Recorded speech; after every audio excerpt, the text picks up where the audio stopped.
Milé kozuje vyvážených tangasty, představuje se vám Riders.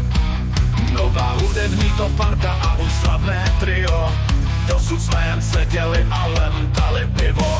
Na základech a velikosti naší vesnice teď věnujem se umění, hlavně muzice. Postrádáme talent a hudební sluch, když tvoříme něco sami, výsledkem je hluk. Tak pomáhaj nám stroje a po několika deci speme do komputru naše chytrý keci.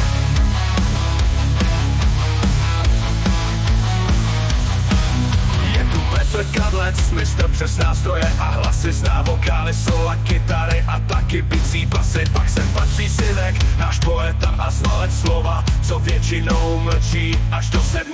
piva. Konečně Honza Houštek vyčnívá inteligencí a hlavně s tou umělou, co už stvořil věcí. Tak to je celá naše kapela a máme velkou žízeň. Na peníze nedbáme, ale zrovna přišla tíseň. Děláme to pro vás, zdarma z lásky k vesnici. Tak nebuďte lidi škrti a umělcům nadělte aspoň v opici.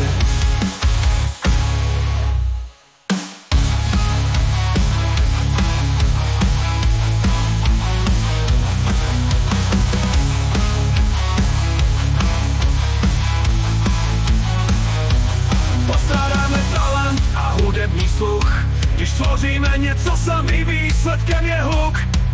Tak pomáhaj nám stroje a po několika deci speme do komputru naše chytrý keci.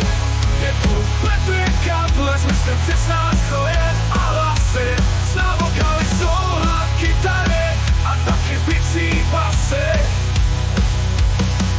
Pak se patří Synek, náš poeta a znalec slova, co většinou mlčí až do 7. piva. Konečně Honza Houštek vyčnívá inteligencí a hlavně s tou umělou, co už stvořil věcí.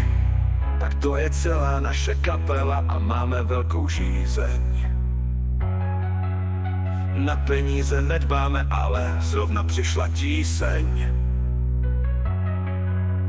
Děláme to pro vás, zdarma z lásky k vesnici.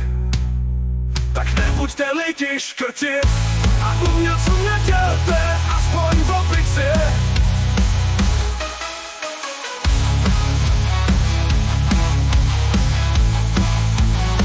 Na to je celá naše kapela a máme velkou žízeň. Na peníze nedbáme, ale zrovna přišla tíseň. Děláme to pro vás, zdarma z lásky k vesnici.